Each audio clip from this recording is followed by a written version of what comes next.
세상 사람의 구원을 위해서 보내주시겠다고 약속하신 바로 그 이를 지금 그리스도를, 당신이 바로 하나님이 약속하신 바로 그 그리스도요 라고 지금 베드로가 얘기를 하는 것입니다. 내 눈앞에 보이는 당신, 나하고 대화하는 당신이 바로 하나님께서 그토록 오래전부터 우리에게 보내주겠다고 약속하셨던 바로 그 그리스도요.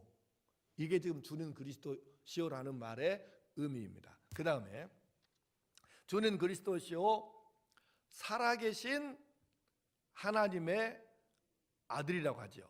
여기 이제 두 가지 의미가 포함되어 있어요. 하나는 먼저 하나님이 누구냐? 살아계신 하나님이라는 것입니다. 뭐라고요? 이 말은 천지를 창조하신 그 하나님, 우리 조상들이 애굽에서 400여 년 동안 노예살이할 때 죽지 못해 살고 있는 그 조상들을 능력으로 해방시켜 주신 바로 그 하나님,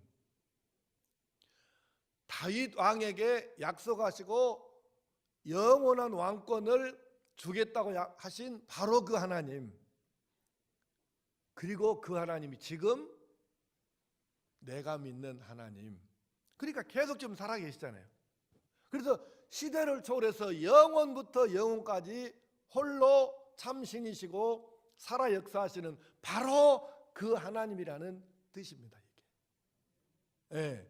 그러니까 왜 예수님께서 이 베드로를 말 한 문장 잘했다 그래갖고 칭찬하셨는가? 그 이유가 바로 여기에 있는 거예요. 첫째는 하나님께서 오래전에 약속하셨던, 오래전부터 온 세상 사람 구원을 위해서 보내주겠다고 하신 그리스도가 바로 당신이라. 두 번째는 그 하나님은 당신을 보내겠다고 약속하셨고 지금 보내주신 그 하나님은 창세 때부터 지금까지 똑같이 그 능력 그대로 살아서 지금 내게도 오늘 우리 시대 여기에도 역사하시는 바로 그 하나님이라, 그 말입니다. 아멘. 굉장하잖아요. 의미가, 이렇게 의미를 알고 보면. 세 번째는, 그런데 예수님은 누구냐? 바로 그 살아계신 하나님의 아들이라는 것입니다. 여기서 아들이라는 의미가 뭐냐면, 물론 이제 뭐 독생성자 뭐 이런 말도 의미가 되긴 하는데, 더 본질적인 의미는 뭐냐면, 이제 예전에 많이 설명을 한 얘기인데 글리는 잘 안 했는데요. 자, 개가 새끼를 낳으면 거의 뭐예요? 조금 좀 좋게 합시다. 네. 개가 새끼를 낳으면 뭐라고? 강아지. 아, 그렇게도 되네요. 예. 그러니까 개가 새끼를 낳으면 거의 개입니다. 그 다음에 돼지가 새끼를 낳으면 뭐예요? 그 돼지제. 소가 새끼를 낳으면 뭐예요? 그러면 이제 잘 대답하세요. 사람이 사람을 낳으면 뭐예요?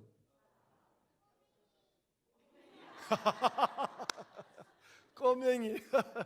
아이고, 지우야, 참 멋지다. 예. 그러니까 그렇죠. 사람이 사람을 낳으면 사람이에요.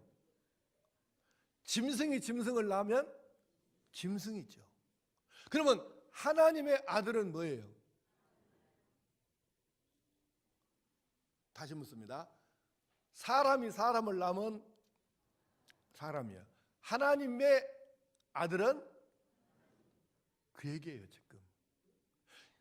지금 베드로가 예수님을 가리켜서 주는 그리스도시고 하나님은 살아계시는데 당신은 바로 그 살아계신 하나님의 아들입니다 할 때 이 말은 당신도 하나님입니다 그 말이에요. 네. 하나님의 아들은 하나님이죠. 사람의 아들은 사람일 뿐이고요.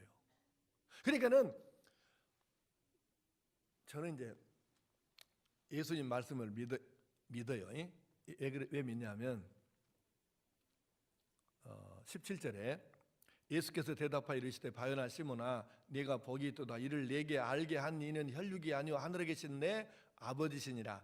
이 말씀 때문에 내가 이걸 믿는 거예요. 안 그러면 베드로 머리에서 뭔 이런 신기한 고백이 어떻게 나올까 사실 궁금하잖아요. 뭔 말인가 알고 지금 뭔 말이에요?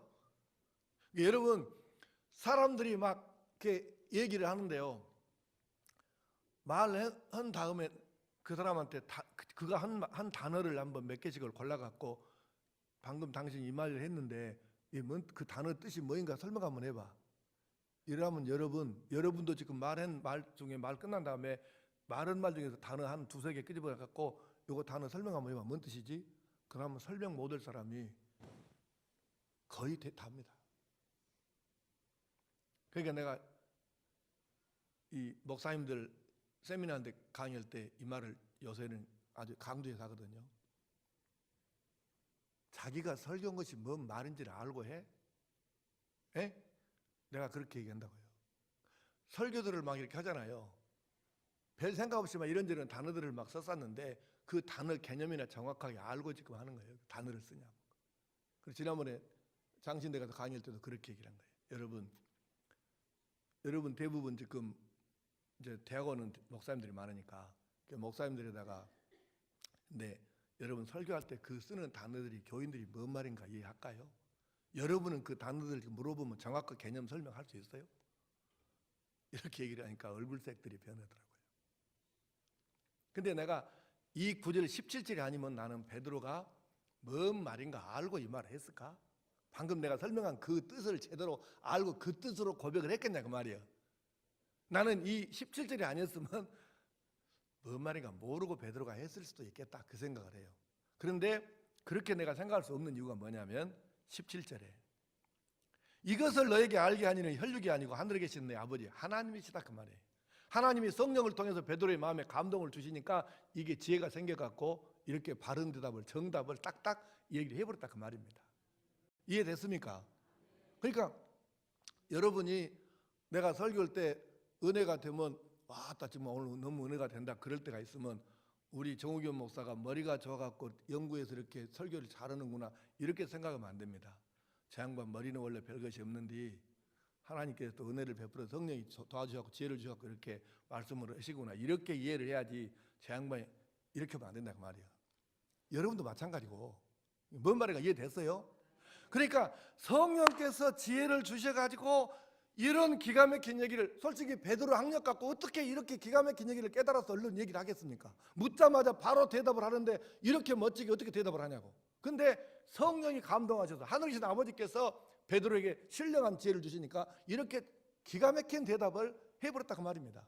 우리가 항상 여러분에게 말씀하는데 평신도위원회 하는데 회의 모여갖고 맨날 되지도 않는 짜봤자 나올 것도 없는 머리 잘라가지 말고 열심히 기도해서 성령께 도우심 구해서 하나님의 신령한 지혜를 구해서 위원회 사역에 여러분 이 과제들을 다 풀어가시기 바랍니다.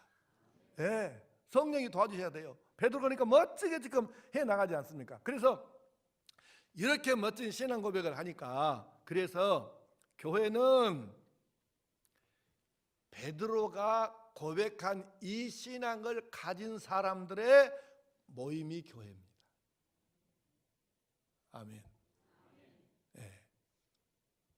이게 뭐 여러 가지로 말씀할 수는 있겠는데 한마디로 정리하면 교회는 뭐냐면 이 신앙 고백을 가진 사람들의 모임이 이 신앙 고백을 가진 사람들이 모이면 좋은 교회가 되는 거고 이 신앙 고백이 없는데 오둥이 잡둥이 다 못하갖고 그냥 이렇게 저렇게 했으면 그거는 시끌시끌하고 복잡하고 주님의 교회라고 말하기가 조금 어려운 교회죠. 네.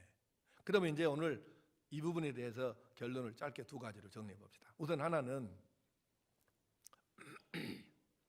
방금 말씀한 대로 바른 신앙 위에 세워져야 이게 제대로 된 교회입니다. 신앙 고백이 온전치 못하고 바른 신앙의 내용이 없는 사람들이 모여 있으면 그거는 좋은 교회는 그냥 사람이 말하는 제목 붙여놓은 교회는 되겠죠. 그러나 하나님께서 인정하신 하나님께서 평가하실 때 좋은 교회일 수는 없는 것이죠. 그래서 항상 우리는 자기 신앙 고백을 점검을 해봐야 돼요. 나는 어떤 신앙을 가지고 있지? 하나님께 대한 어떤 믿음을 가지고 있고 성경을 말하면 나는 성경을 뭐라고 고백하지? 그냥 무의식적으로 별 생각 없이 외워져 있는 대로 그냥 성경이 뭐냐 하나님 말씀이다 이렇게 말하지 말고 성경을 조금 더 고백적으로 표현한다면 뭔가 교회는 뭔가 이런 것들을 여러분들이 그냥 길게 생각하지 말고 짤막한 한 문장 정도로 이렇게 가끔씩 해보는 것은 아주 중요합니다. 그래서 교회는 바른 신앙 고백 위에 세워져야 좋은 교회지, 사람들 많이 못 탔다고 좋은 교회거나 예배당 건물이 좋다고 좋은 교회거나 이러지는 않습니다. 그 아무 상관이 없어요. 원래 교회라는 이 단어의 의미에는 건물이라는 의미는 하나도 들어있지 않습니다. 하나도 없습니다. 사람들이 교회고, 그러니까 에클레시아라고는 단어를 우리가 지금 교회라는 용어로 번역해 쓰고 있는데, 원래 이 단어는 이런 뜻이에요. 우리가 세계사를 배우면은 예전에 유럽의 도시국가들이 있었습니다. 그때 그 도시국가는 그 정치 형태가 어떻게 되냐면 직접 민주주의입니다. 대의민주주의가 아니고, 대의민주주의는 대표를 뽑는 거죠. 뭐 군의원, 도의원, 국회의원을 뽑아가지고 이들이 이제 회의를 통해서 의사결정을 해갖고 이제 집행은 행정부가 하는, 이것이 대의민주주의인데, 직접 민주주의는 그냥 중요한 결정할 사안이 생기면 전부 모이는 거예요. 그래서 도시국가에서는 예전에 유명한 도시국가들 유적이 남아있는 데 가보면, 물론 지금은 유적 폐허가 돼갖고 뭐 별것이 없지만, 언제나 유적 가보면 그 도시 중앙에 광장이 있습니다. 대형 광장입니다. 이제 가본 사람들이 이미 꽤 많이 있겠죠. 근데 그 광장은 뭐 하는 광장이냐면 직접 민주주의니까, 그래서 우리 한국식으로 표현했을 때 중요한 일 있으면 징을 쳐요. 안 그러면 이제 방을 붙이는 거죠. 몇 월 며칠 몇 시에 광장에서 모인다. 징을 친다. 그러면 이제 모이는 거예요. 모여갖고 뭐냐면은 안건을 내놓고, 여러분 생각은 어떻습니까? 이 건에 대해서. 그래갖고 거기서 주민들의 의견을 다수결로 결정을 하는 거예요. 그게 직접 민주주의라. 근데 그 도시국가가 직접 민주주의로 전 주민을 도시광장에다 모아놓고 회의를 할 때 모여있는 그 사람들, 이것을 에클레시아라고 그랬어요. 근데 이것을 이제 교회가 이 단어를 차용을 한 것이죠. 빌려 썼어. 그래서 그 다음부터는 바로 이제 우리가 요즘에 쓰는 교회의 의미가 됐는데, 지금 우리가 쓰는 교회의 의미는 뭐냐면 바로 예수 그리스도를 구주로 고백한 사람들의 모임입니다. 그러니까 이 단어 안에는 건물이라는 개념은 하나도 어느 구석에도 들어있지 않습니다. 반드시 그는 사람들, 근데 어떤 사람들? 예수 그리스도를 구주로 고백한 사람들. 그러니까 방금 말씀한, 더 정확히 말하면은 주는 그리스도시요 살아계신 하나님의 아들이라고 고백하는 이 바른 신앙을 가진 사람들의 이 모임체, 이게 바로 교회입니다. 네. 그 다음에 두 번째는, 모든 교회의 주인은 예수 그리스도시죠.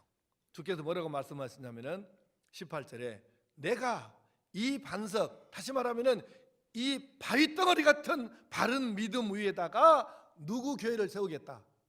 내 교회를 세우겠다. 그러니까 예를 들어서 어떤 사람이, 목포에도 그런 사람이 있었습니다만은,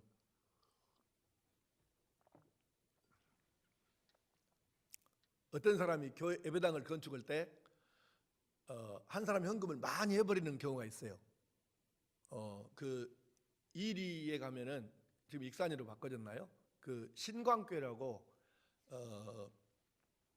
그러니까 서울 빼놓고는 대한민국에서 제일 건평이 큰 예배당이 바로 그 신광교회입니다.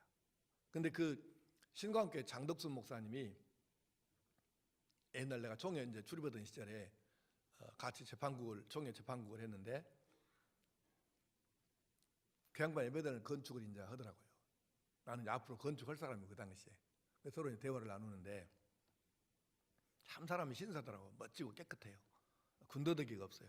근데 이 양반이 그러더라고요. 하림이라고 들어봤어요? 하림 통당이? 예, 지금 그 그룹이 됐죠. 근데 그 하림, 이름을 내가 기억이 안 나는데, 그 하림 회장이 그 당시 안수집사였습니다. 나중에 장로 됐고요. 근데 그 하림 회장이 그 교회 이제 안수집사니까 하루는 그 안수집사 하림 통당 회장이 장 목사님을 찾아와서 만나가지고 이렇게 얘기를 하더래요. 목사님이 목회에 도움되는 방향으로 예배당 건축은 하고 싶은 대로 해보시오. 네. 크기가 얼마를 하든지 무엇을 어떻게 하든지 간에 하고 싶은 대로 해보십시오. 목사님 하고 싶은 대로. 설교도 한국에서 하지 말고 미국 가서 합시다. 그럼 실제로 거기는 미국에서 설교를 한 거예요. 연건평이 24,000평인가 기니까 이해가 상상이 여러분 안 될 겁니다. 우리 이거 싹 해봐야 우리 7층까지 이거 다 해봐야 1,450평입니다, 여러분. 근데 그러면서 내가 그 얘기를 들으면서 굉장히 은혜가 됐는데 그분이 그렇게 말하면서 목사님, 근데요 건축 걱정을 하지 말고요 무조건 하고 싶은 대로 목사님 목회 비전대로 하시오. 건축을 돈은 걱정하지 말고요. 그 대신 교인들이 신앙 고백적으로 헌금을 해야 되기 때문에 내 얘기는 하지 마시고 교인들에게 최선을 다해서 헌금할 수 있도록 목사님 강단에서 그거는 알아서 목사님 영양껏 해주시고 성도들이 건축 헌금하고 그 다음에 모자란 부분 나머지 액수는 얼마가 됐든지 간에 제가 헌금할 것입니다. 그러니까 걱정하지 마시고 하고 싶은 대로 하십시오. 이렇게 이야기를 하더라는 거예요. 나는 뭔 말이 은혜가 됐냐면 내가 다 하겠습니다 이 말이 은혜가 된 게 아니고 교인들이 최선을 다해서 신앙 고백적으로 한 사람 한 사람이 다 이렇게 동참을 해야 되니까 내 말은 하지 말고 성도들에게 목사님 영양껏 그렇게 설교해서 성도들이 최선을 다해서 헌금하게 하시고 그 나머지는 제가 하겠습니다. 이제 그랬다는 거예요. 그럼 여러분 사실은 그래서 그 예배당을 건축하는데 내가 이제 한번 가봤어요. 지하 주차장을 갔더니요. 광주에 있는 어떤 백화점 주차장도 이 신광교회 주차장보다는 작습니다. 어떤 주차장도요. 안 가본 사람 뭔 말인가 몰라. 대단한 데입니다. 거기 방 하나하나 이게 이 설계를 대단하게 했어요. 근데 이제 질문하겠습니다. 이 질문하려고 이렇게 장황하게 설명을 한 거예요. 그 교회는 예배당은 누구 것입니까? 방금 설명 잘 들었죠? 그 집사님이 뭔 말 했는가? 돈 얼마 냈는가? 80% 이상을 그분이 했어요. 그 예배당 건축하는데. 그 예배당은 누구 거예요? 하림통닭 회장까지 80%를 냈다니까. 이게 이 주식회사도 51%만 갖고 있으면 사실은 자기가 절대권 행사합니다.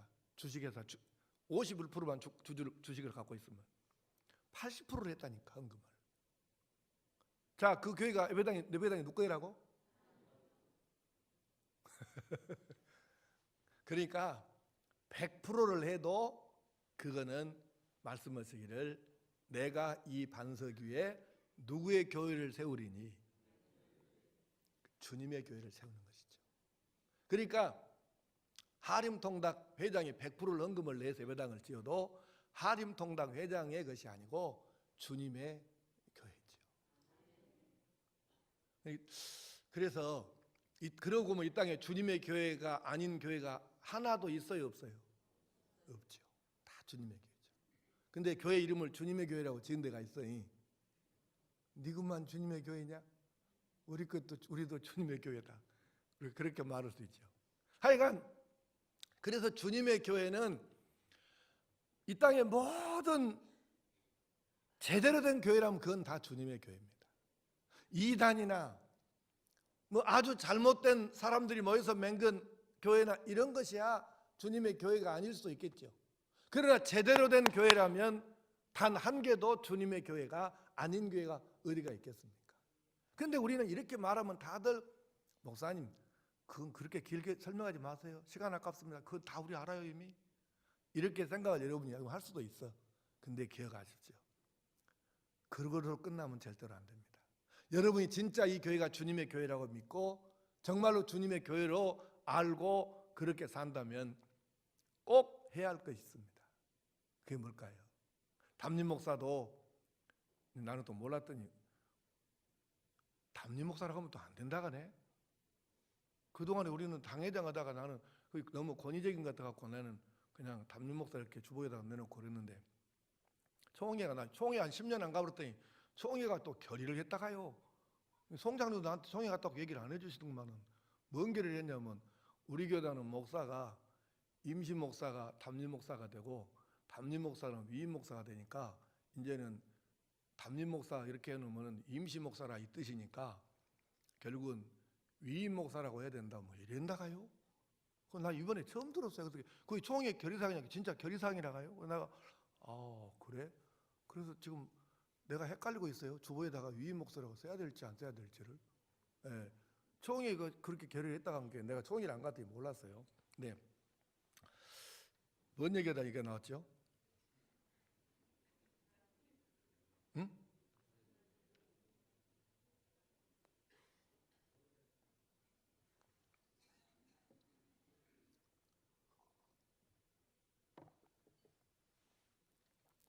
그러니까 주님의 교회 아닌 교회가 사실은 없는데 우리가 사람들이 생각할 때 인간적인 생각을 가지고 이런저런 것들이 교회가 달라붙으면 그때부터는 교회다운 교회가 못 되는 것이죠.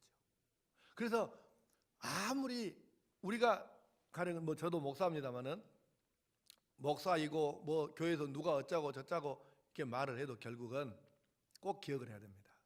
진짜 이 교회가 주님의 교회라면 담임 목사도 그리고 여러분 중에 누구도 주님의 교회가 맞으면 이 교회가 누구 뜻대로 움직이게 된다는 얘기예요. 그 얘기를 지금 말하는 거예요. 목사 지 마음대로 하지 말아 얘기해요. 지 마음이 아니고 주님의 뜻대로 교회를 끌고 가라는 것입니다.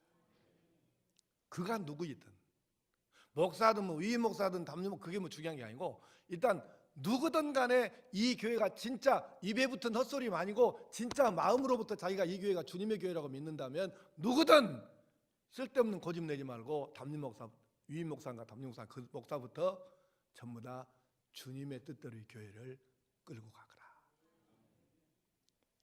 여기까지 해야 이게 주님의 교회입니다.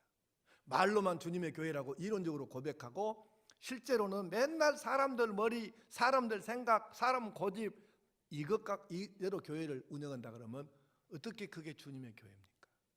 지 교회지. 그래서 안 된다고 말이에요. 정말로 우리가 주님의 교회라고 고백하고 믿는다면은 실제 교회를 끌고 가고 운영하고 교회를 이 교회 안에서 이루어지는 일들이 주님의 뜻대로 가야 진짜 주님의 교회지 않겠습니까? 그걸 지금 얘기하는 거예요. 오늘 우리는 이제 정리합시다. 오늘 말씀을 정리합니다. 우리가 베드로가 이렇게 하나님께서 오래전부터 약속하신 바로 그 그리스도가 당신이요 내가 믿는 하나님은 영원 전부터 영원 후까지 살아계신 참신이시고 그리고 당신은 그분의 아들이요 그러니까 당신은 하나님이요 이렇게 고백한 이 신앙을 우리가 가지고 있어야 하고 그래야 좋은 교회이고 그리고 이 교회는 주님의 교회이기 때문에 사람의 생각이 아닌 고집이 아닌 주님의 뜻이 뭘까? 당회하고 재직회하고 위원회하고 뭐 공동회하고 기타 등등 여전도회 남선교회 모든 회의를 할 때마다 주님의 뜻이 뭘까? 이 문제에 대해서 오늘 이 안건에 대해서 주님의 뜻은 뭘까? 주님께서 원하시는 건 뭘까? 이것이 항상 먼저 질문으로 나와갖고 그쪽으로 결의가 되고 결정이 되면 그것이 주님의 교회입니다. 우리가 그걸 가져야 돼요. 그리고 지난 주 말씀대로 기억하십시오. 지난 수요일의 말씀 위대한 신앙이 왜 필요하냐? 신앙 고백이 그 위대한 신앙을 가진 사람이 위대한 그리스도인이 되니까. 아멘. 위대한 신앙이 위대한 사람을 만듭니다. 위대한 신앙 고백을 가지고 그대로 살아야 위대한 하나님의 사람으로 쓰임을 받습니다.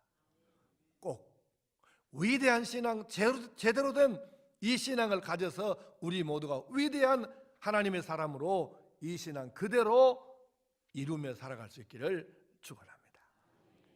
기도하십시다. 아버지 하나님,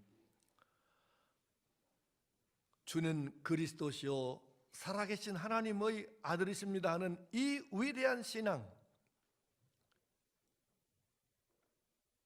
이 시간 머리 숙인 한 사람 한 사람 자신의 신앙 고백이 되게 하여 주시옵소서. 그리고 이 교회가 주님의 교회임을 정말로 믿고 고백한다면 사람 몇 사람의 뜻대로 움직이는 교회가 아니라 주님의 뜻에 순종하여 주님 뜻을 이루어 나가게 하여 주시옵소서. 위대한 신앙을 가져서 위대한 하나님의 사람으로 우리 모두가 살아갈 수 있게 하시기를 예수님의 이름으로 기도하옵나이다. 아멘.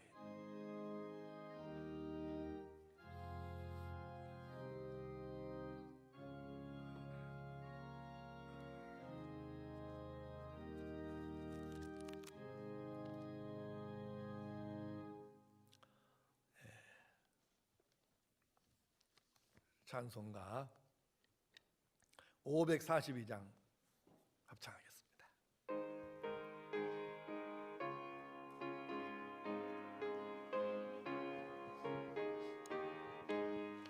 구주 예수 의지함이 심히 기쁜 일일세. 영생 허락받았으니 의심 마주 없도다. 예수 믿는 것은 받은 증거만 도다. 예수 귀한 예수 믿음 더욱 주소서. 구주 예수 의지하며 심히 기쁜 일일세. 주를 믿는 나의 마음 그의 피에 적시네. 예수 믿는 것은 받은 증거만 도다. 예수 귀한 예수 믿음 더욱 주소서. 구주 예수 의지하여 죄악 벗어버리네. 안위 받고 영생함을 주께 모두 얻었네. 예수 믿는 것은 받은 증거만 도다. 예수 귀한 예수 믿음 더욱 주소서. 구주 예수 의지하여 구원함을 얻었네. 영원 무궁지나도록 주여 함께 하소서.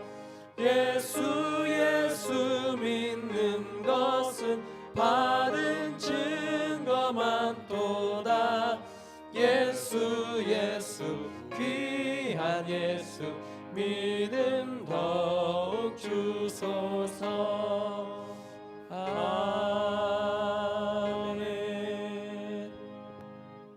주 예수 그리스도의 크신 은혜와 하나님 아버지의 무한 극진하신 사랑하심과 일마다 때마다 깨우치시고 인도하시고 도우시는 성령님의 역사하심이 이 저녁에도 성전에 나와 하나님께 예배로 영광 돌려드리고 주신 말씀과 은혜를 마음에 새겨 바른 신앙, 좋은 신앙, 온전한 신앙 고백으로 주님께 인정받고 이 위대한 신앙으로 위대한 믿음으로 살기를 결단하는 모든 주의 백성들과 완도 구민들과 이 나라와 이 민족 위에 세계 도처에서 복음 전하는 선교사님들에게 이제로부터 영원토록 함께 하시기를 간절히 축원하옵나이다.